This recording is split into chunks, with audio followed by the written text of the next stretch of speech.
Tonight, we will take both the law and the promise. Just a little while on the promise, that you may not be concerned. For I do know that so many people tell us that we must do this, that, and the other, or else. But you forget it. God planned everything as it has come out, and as it will be consummated. It is your Father's good pleasure to give you the kingdom. You do not earn it. It's not your due. It's not a reward. It's simply a gift, unmerited. And therefore, you cannot lose it. This gift is irrevocable. So no man can take it from you. No man can give it to you. So let no one frighten you. It is yours, and it's coming on time. And the gift is nothing less than God Himself. When He gives you the kingdom, He gives you Himself. For the kingdom is not a realm. The kingdom is a character. It's a body. And that body is perfect. And wherever you are clothed in that body, everything around you is perfect. No matter where you go, were you in the petrified forest, it would burst into foliage. Were you in the desert, it would simply blossom like the rose. Were you in the midst of all broken members of society, they would all be in harmony. If you came into a world where there were blind, lame, halt, withered, instantly as you glide by, eyes that were missing would come out of the nowhere and fill the empty sockets. Arms that are missing, feet missing, everything will be made perfect because you are present. That is God's gift, which is the gift of Himself, which is His body. One day you'll be clothed with that body. So set your hope fully upon the grace that is coming to you at the revelation of Jesus Christ within you. That is the unfolding within you of God and His Son. And this is the hope that makes it wisdom to endure the burden of this long, dark night of time. For as Paul said, I consider the sufferings of this present time not worth comparing with the glory that is to be revealed in us. We are told we are justified by His grace. Well, justification in Scripture is divine acquittal. You're completely acquitted. No matter what you have ever done, you are acquitted. So when we are told, those whom He foreknew, He also predestined to be conformed to the image of His Son. And those whom He predestined, He also called. And those whom He called, He also justified. And those whom He justified, He also glorified. So justification is simply divine acquittal. And glorification is the gift of God Himself to you. So that man then matures when he becomes his own Father. So we say, it is the Father's good pleasure to give us the kingdom. In giving us the kingdom, He gives us Himself. In giving us Himself, man becomes his own Father. So let no one worry you, let no one in any way suggest that you've got to do something to earn it. You cannot earn the kingdom. You cannot earn this gift. This is a gift, unmerited, and it's not your due. Were it your due, then it's not a gift. It's not given as a reward. You are made fit for the kingdom. And your fitness for the kingdom is the consequence, not the condition of his gift. The minute he gives you himself, you are fitted for the kingdom, and you wear the body of God. And everything in your presence, while you wear it, is made perfect. But having given us the promise comes first in Scripture. Then we are told he gave us the law. The law to cushion us while we as pilgrims walk through the furnaces. And so we have a law. Man is not aware of the law. Even the wisest of men, they're not aware of it. I'll go back now to 1949. I was in Milwaukee. I gave a series of lectures on the Bible. And this couple, he was a physicist, the head physicist of Alice Chalmers. They're a huge, big manufacturing firm making these turbines, sometimes bigger than this interior. And he was the head of the chemical department, where they would send waters from all over the world who bought the turbine. And he would analyze the water to discover the problem that they faced, because the water, as it came through the stream, gathered the chemicals, and then the chemicals deposited itself within the turbine. And so they would send him samples of the water. And then he would analyze the water and then send them the solution to their problem. Well, being a trained chemist and the head of the department, he didn't take issue with me, but he said, Neville, I can't quite go along with you, because as a chemist, it's in conflict with my training. You tell me that you can go forward in time, that you can move backwards in time, that all things are, and everything is now, at this very moment. And yet you're telling me you can make things change, and it's in conflict with my training. We have a law known, said he, and we call it entropy. And entropy means that the past is fixed and unalterable. You cannot change it. If that could be changed, it throws everything out of kilter in my lab. I must know the past is unalterable, like braiding a lady's hair. And the braided part, that's fixed. The rest is future, not yet braided. We are waiting to see how it will develop from the braided part, because that is completely fixed and unalterable.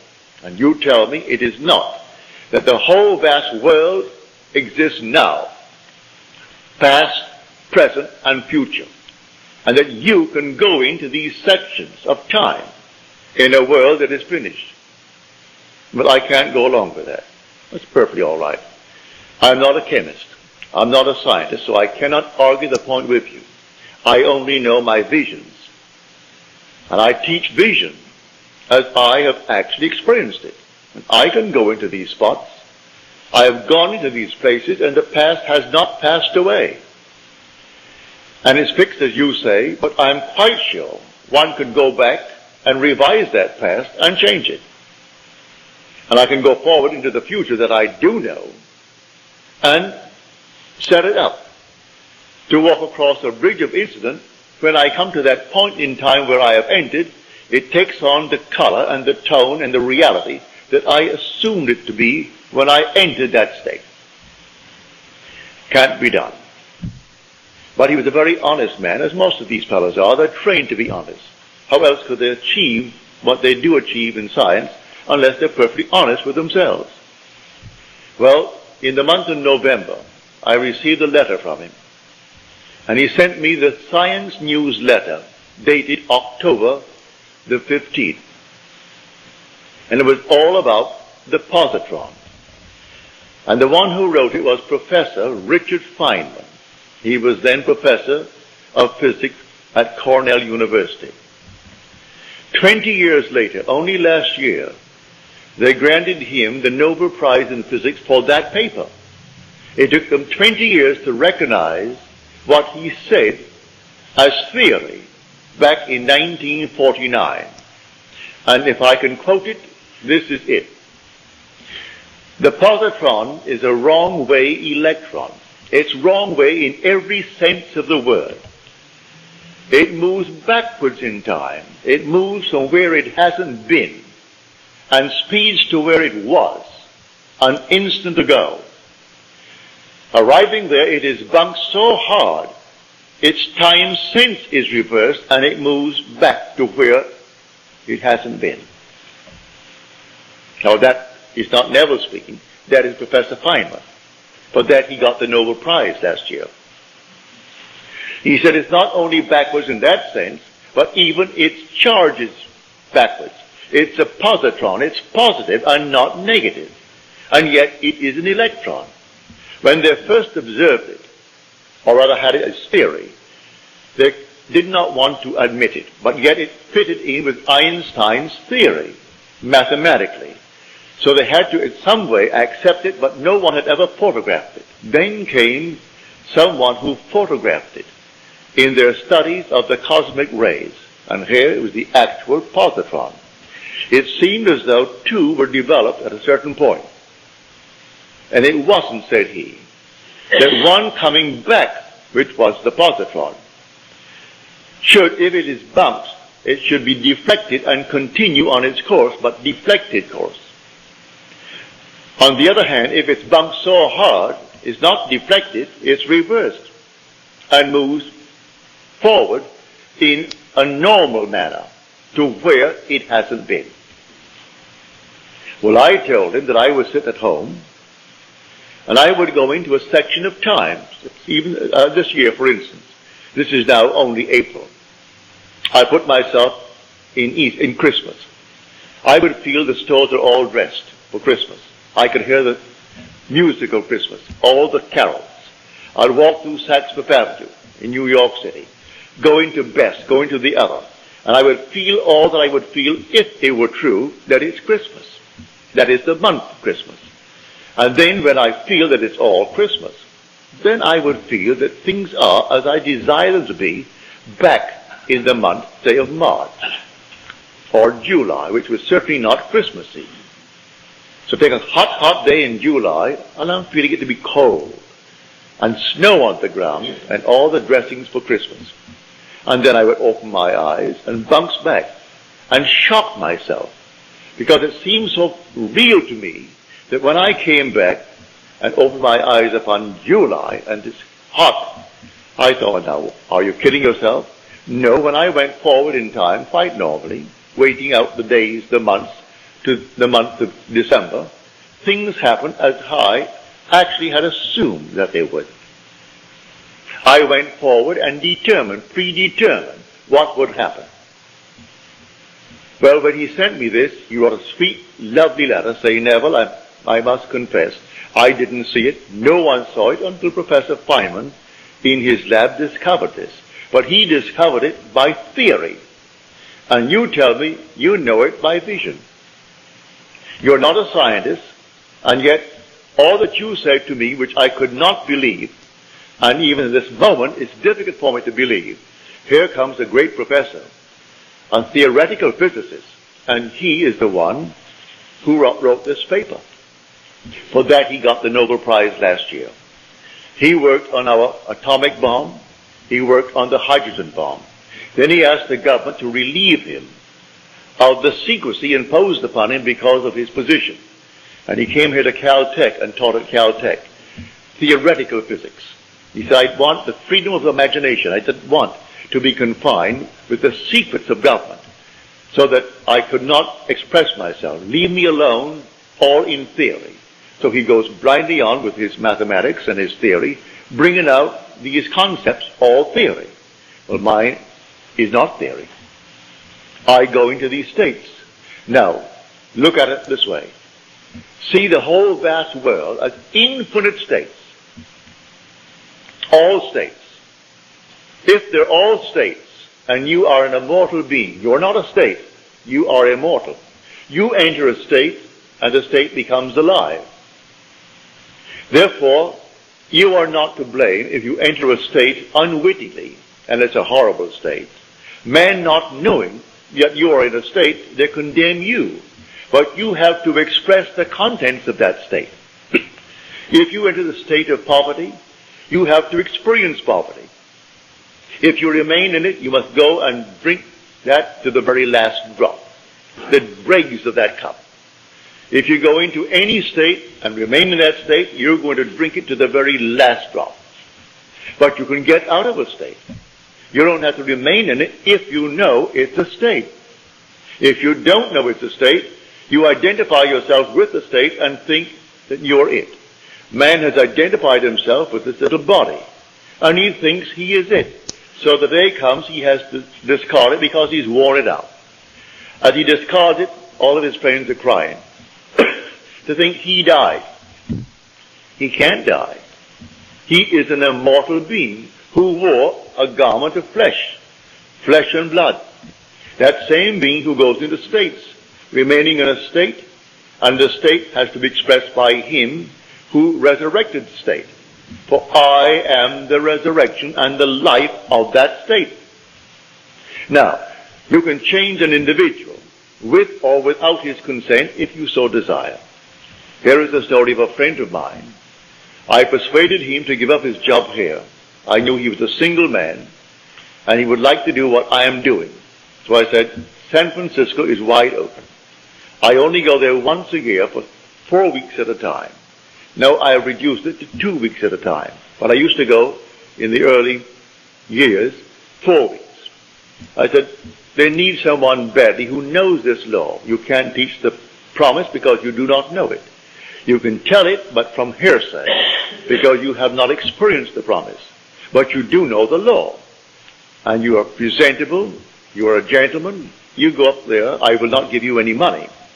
But I will give you my mailing list of 500. It's a live list. And you send out my list. When I go, I will tell them that I allowed you to have my list. And I will get behind you in that manner, but not in any other way. You've got to go on faith. Well, he quit his job here. He had seniority of 8 years in the place that he worked. He goes up to San Francisco, and he made arrangements to open. He had a little dog, lovely little dog, and he was walking this dog one afternoon before he opened. And a man came over and greeted him and said, what a nice little dog you have. And then after the usual greetings, he said, can you help me out? I haven't eaten today. I'm out of work. And my friend said, no, I have no money. But I will do what I can, but I can't give you any money. The man couldn't quite understand that. You can't give me money. What else could you do? My friend did not move one step after he said no to the request. The man went on. He remained there until he imagined that man in his presence gainfully employed, happy in the job, and standing on his own feet. That was taken the story in the book of Acts, when a man came to John and Peter, and he could not stand on his own feet, and he was begging at the temple door. And Peter said, gold and silver have I not for thee, but such as I have give I unto you. Rise and walk. And he rose and walked. It doesn't mean a cripple jumped up and walked. That's an entire different structure that I do know is possible when you wear the garment of God. You couldn't come into the presence of anyone as a cripple. The minute you came by, he ceases to be a cripple. If he has no feet, feet come and fill the sockets. If he's blind, they come in and fill the sockets. And he is not blind. And you do nothing to do it. No compassion. You simply are so perfect that nothing imperfect can remain in your presence. But in this case, on this level, no one is actually going to jump up from the crippled state and start walking. But he takes a man who is crippled, who is standing on other people's feet by begging from them. Well, a month later, he was walking his dog and he saw this man and he crossed the street. The man crossed the street and came over to him. He said, I don't suppose you remember me. He said, oh yes, I do. I remember you just about a month ago that you asked me for money. He said, yes, and I want to thank you for not giving it to me. And extended his hand to my friend. He said, had you given me the money, I today would be asking you for money. Because you did not give me. I was so embarrassed and so annoyed with myself that I put myself in that position. I went out the very next day and I got a job, a good job. It pays well. And it has promise of growth. and I am very happy in the job. So again, let me thank you for not giving me the money. He put the man on his own feet by representing him to himself as one gainfully employed. That's what I'm talking about when I tell you the all states. He took him out of one state and put him in another state. The man who is in the new state is the same man. You are an immortal being. You are changing only when you fall into a state. And others who knew you well in one state think, what has happened to him? You either go up or you go down. If they see a radical change, and they wonder, what has happened to him? He is affluent, he is this, he is that, or what has happened to him? He used to be, look at him now.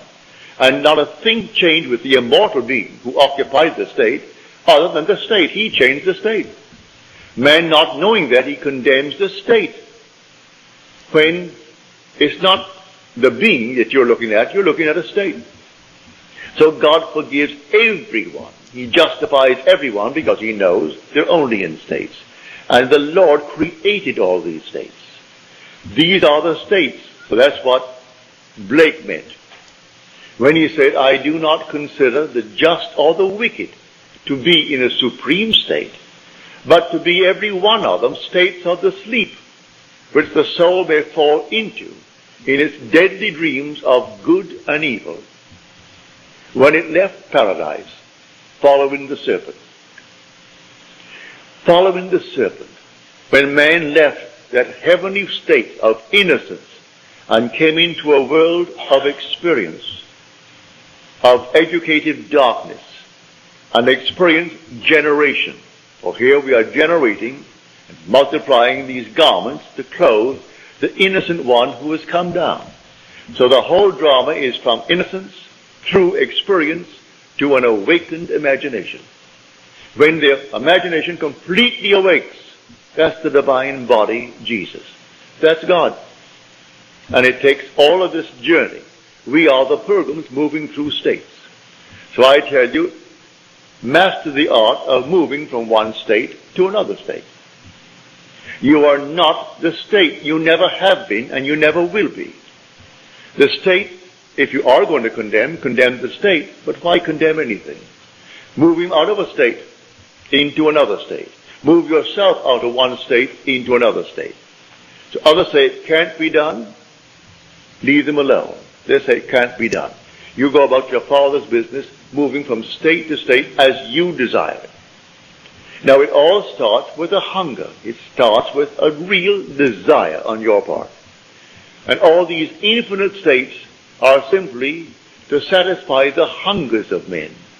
So you want to be good, as you understand good to be. You want to be wealthy, as you understand it. You want to be famous, as you understand it. All these are states. Go into the state before you are qualified. Go into the state and stay there. The state has all the things necessary to externalize itself. But you are the occupant power. You have to go into the state and dwell there. Now, as I go into it, let me remain in it. If I come back like the positron, I'm simply going to be turned right around. I'm not going to be deflected and continue my journey in the same direction, only deflected. I'm going to be so shocked. And everyone is shocked. When I go into a state and it seems like this, it seems so real. When I open my eyes, well, here I am, back there. But that shock turns me around from that return to my motion forward now as an electron. I'm not a positron anymore. I was a positron when I actually started back in time. And when I reached this body, and the body is jolted when I open my eyes, then what I did there, I am moving across a bridge of incident now, some series of events that leads me up to the fulfillment in what the world calls reality. But it was real when I occupied it in my imagination. That's when it was real. We exist in these bodies. We live in our imaginations. For our imaginations, these are the only realities. Imagination is God. That is the divine body, Jesus. I used to sit and simply try it in my living room. I couldn't see the chair where I sat in the living room from the telephone in the hallway. I would sit at the telephone in my imagination while my body was in the living room. And then I would assume I'm at the telephone. Physically, I couldn't see that body. And then suddenly I would feel myself back on the chair. And what a shock. And then from the chair, I would put myself back at the telephone. I would stand on the outside of the house and see it like this building. See it from the street, rather than from here. And assume while I'm standing here that I am looking at the building from the outside. And suddenly you are on the outside. And you're looking at it from the outside. Do it with your own home. Do it with anything in your room. And that gets you sort of in a state of moving. You become mobile, as it were. And it's easy then to occupy any state. And they're only states.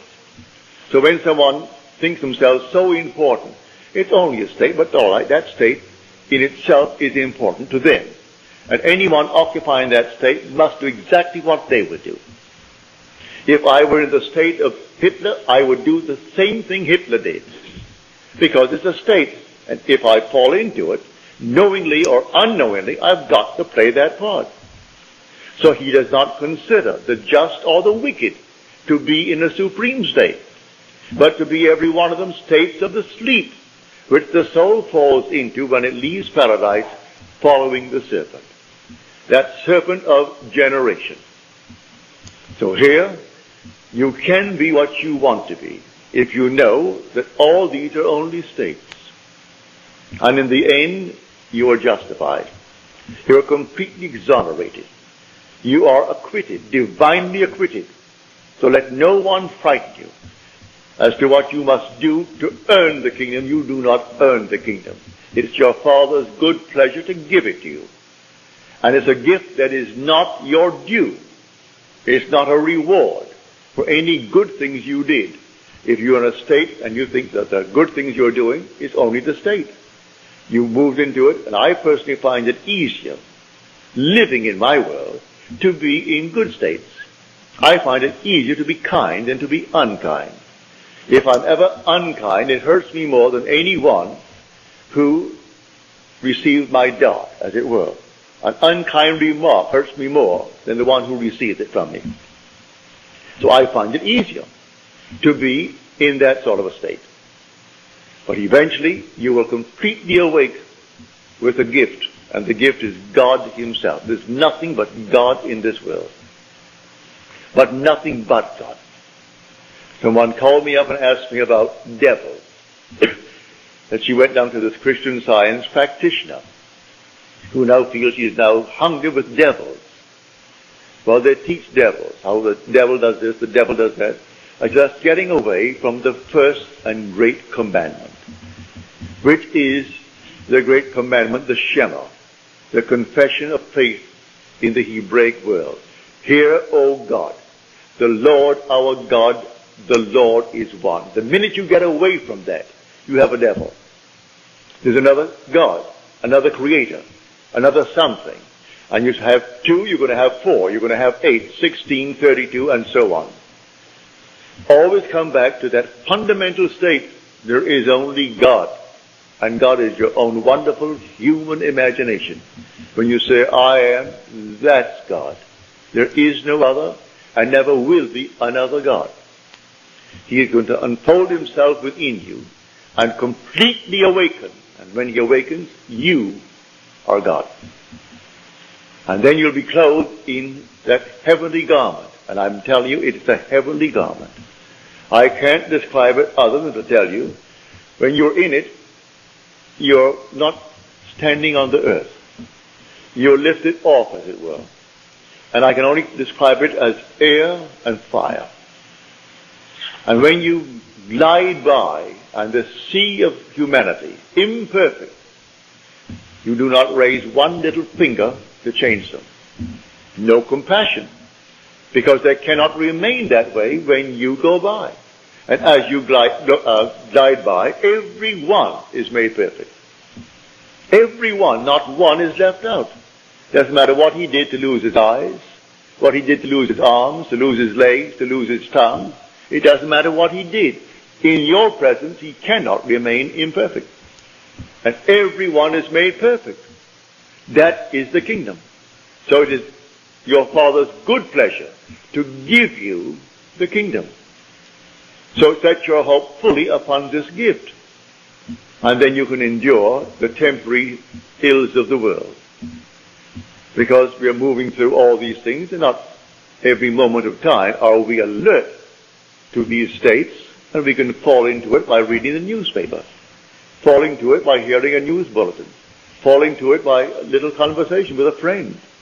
And there we slip innocently into a state. But the state isn't concerned. You animated it. You made it alive when you entered it. Because you are the only resurrecting power in the world. You are the resurrecting, living power of the world. And that power is your own wonderful human imagination. So everyone here, put your mind at peace and don't think for one moment by being good, as the world calls good, by attending certain services and doing certain things and observing certain things, that there's something on the outside watching you and marking up some little thing in your favor. No, you're simply waiting for that appointed moment when he unveils himself. So you'll set your hope fully upon the grace that is coming to you at the revelation of Jesus Christ within you, which is the Lord and his Son. That is Jesus Christ.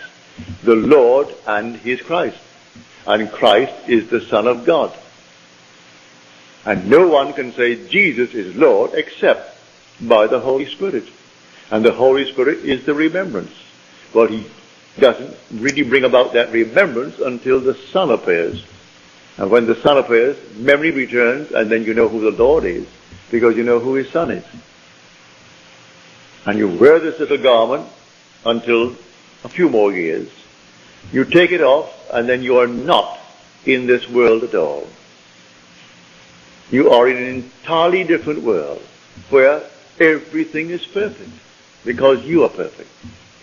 And when you want to make yourself seen by another, you make that choice. They do not come in search of you and see you.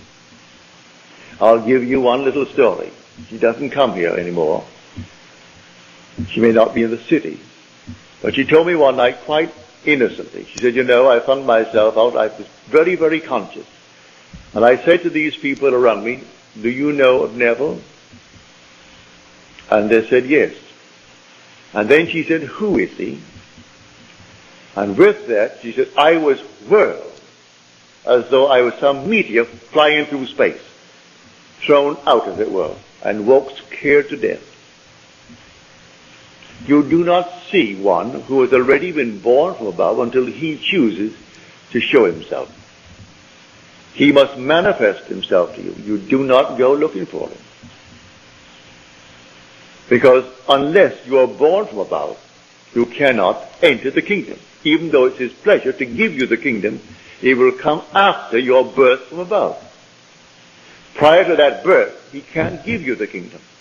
And one to whom he's already given the kingdom is not in the world. Though for a little while he is in the world telling the story, telling it from experience and not from theory. So I'm telling you exactly what has happened to me. I share it with you. And it's going to happen to you, every one of you. So let no one in any way try to convince you that you must be a little better than you are if you would get the kingdom. The kingdom is your gift. And listen to the words in the 11th chapter of Romans. It is irrevocable. The gift and the call of God are irrevocable. You cannot revoke it, and no one can revoke it. And your inheritance is not only God. You're told in the 4th chapter of Romans, you inherit the world. The world is yours, and all within it. You don't inherit some little portion of the world. You inherit God, and God owns the world, and the world is your inheritance. So in the 16th Psalm, David is made to say, The portion of my inheritance is the Lord. That's his portion. He inherits the Lord. The Son inherits the Father. And so a man matures when he becomes his own father.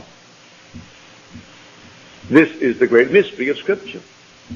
And you will inherit the Father, for it is his will, and no one can break his will. It's your Father's good pleasure to give you. So when you hear people bragging how this one is better than the other one, forget it. They're judging states. So that man is richer because he's a state that is richer than the other state that is poor. But the occupant of the rich state does not differ from the occupant of the poor state. And the occupant of the state tonight that is in jail does not differ from the judge who sentenced him. One is not better than the other in the eyes of God. In the eyes of God, all are acquitted. That's justification. We are justified by his grace, we are told.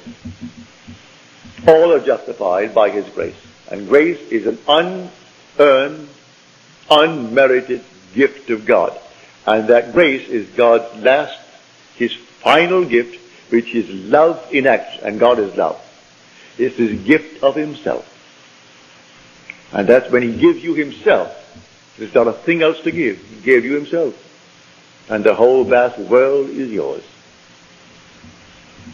So we inherit the earth. Now tonight, I hope you'll start practicing. Won't take you any time at all to try it. It costs you nothing. And it works wonders. You can sit here tonight or you go home. Put yourself in a state of affluence. What's wrong with that? I know, well, back in the 1920s, 1930s, we had a deep depression beginning in 29. And do you know that you could go to Tiffany and buy, say, 8 glasses, beautiful glasses for a wedding present? Cost you what? Not more than 75 cents. A beautiful glass. And in a Tiffany box. The whole thing was a Tiffany box. Beautifully done. You'd go to Macy's or Gimbel's.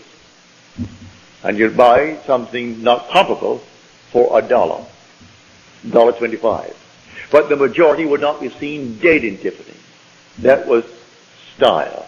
That was something beyond them. They wouldn't even walk in. They felt embarrassed to walk in. Yet you could go into Tiffany, the jewels on the first floor, take the elevator to the third, where they had a lovely china and lovely glassware on another floor, and get a beautiful gift wrap package from Tiffany. You didn't have to send 2 dozen. 8, that's enough. 8 beautiful glasses. And people would not go in. They were embarrassed to be seen in Tiffany. I'm quite sure the same thing is true here with their branch hair. And you could go to Tiffany and buy a lovely thing for very little, really. But people are trained, that means something that's classy and that and the other. And if you're in one state, you can't argue them out of it. They've got to get out of that state to be able to go into a state. And if you tell them, you know, at one time in your life, a $12 suit was all that you could afford, and all you thought you could ever afford. You get out of that state and think something differently. And then you pay $250 for a suit easier than you could get at the $12 for the other suit. I know it happened in my own case. When I began to buy a suit for $250, it was easier for me to pay $250 than when I had to get at $12 for a suit. Then if it rained, I had to start running. Or I couldn't get out of it. Now that is life. And you simply move from one state into another state. And the same being, I am not another being. I answer the same name. You say Neville, I answer. I answer then to the name Neville. And yet I move from one state to another state to another state. As you move from one state, what you couldn't do in one state, you find it so easy to do in the other state. I was in a state for the longest while where I couldn't eat meat, fish, fowl, drink alcohol, smoke, sex. Well, I did nothing. but nothing. Then overnight, my friend Abdullah told me, you're going to come back from Barbados and you will have died, you know. I said, I will die? He said, I don't mean that you're going to die and be buried in Barbados or buried at sea, but you will have died. All the things you haven't done in 7 years, you will be doing before you get back. Do you know he was true? And I couldn't tell you how it happened. I couldn't tell you how it happened. It just happened. In Barbados, I lived for 3 months in my mother's home, and still lived as I did in New York City. And on my trip north, in 10 days, I was doing everything I hadn't done in 7 years. And I cannot tell you how it happened. I moved out from one state into another state, and it came to me as normal and as natural to do the things I did at sea as I did in 7 years the other things that I didn't do. So I tell you, the only states, all states of consciousness. And if you recognize that, you can forgive every being in this world, no matter what he is, or what he plans to be, or what he has done. Because in the end, he is going to be justified. He is justified by the grace of God, as we are told. Everyone is justified by the grace of God. He is divinely acquitted. And when God acquits him, who is going to judge him? And after justification comes glorification. So he begins with those whom he foreknew.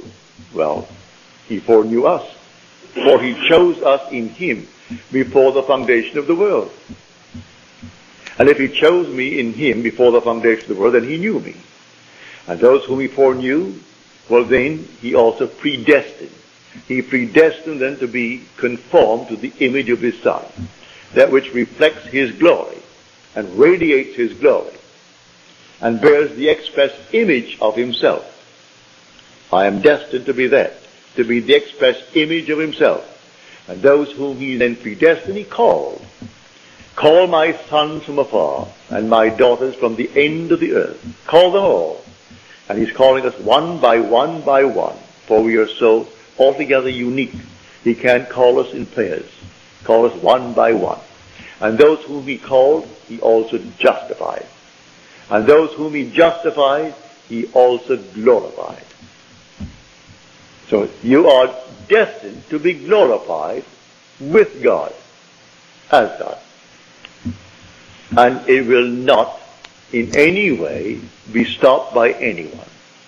So let no one frighten you. From the pulpits of the world, every Sunday morning they try to scare the people to death, set themselves up as the criterion of what people ought to be. In other words, look at me, they will say, and follow me. I saw in yesterday's paper this son of a very prominent evangelist across the country. He's in Barbados, he's in all the West Indies, he's all over Europe. Someone in Denmark wrote me 3 letters recently, asking what I think of him. Well, I did not respond. I answered his first 2 letters, and then when he kept on trying to make this a conversation between us, and he mentioned this party, I did not answer.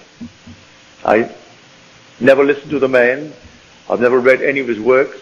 But when I read in the paper yesterday a picture of his son, who confessed that he was simply, he has sinned against his wife and his children. Well, you know what he means. And then he sinned against God. Then I went on to read that this man takes in tithes $30 million a year in tithes. He tells them how they're serving God when they send him money and taking in $30 million tax-free. It's religion. 30 million. So now the son has now been removed from being the heir. The father's 80 years old, but he's still in control of that 30 million a year, tax-free. I wonder what he talks about. So that is big business. When you go into that sort of money, that's big business. And you have no room in your mind's eye for any spirituality, none whatsoever. And you can take that greatest of all books and make a mess of it. Interpret it as something that is taking place here in secular world. It isn't secular at all. This story is profoundly, well, it's all spirituality. It's God's plan of redemption. It has nothing to do with the secular world. And they're telling you the future of America, the future of Russia, the future of China. It's not in Scripture.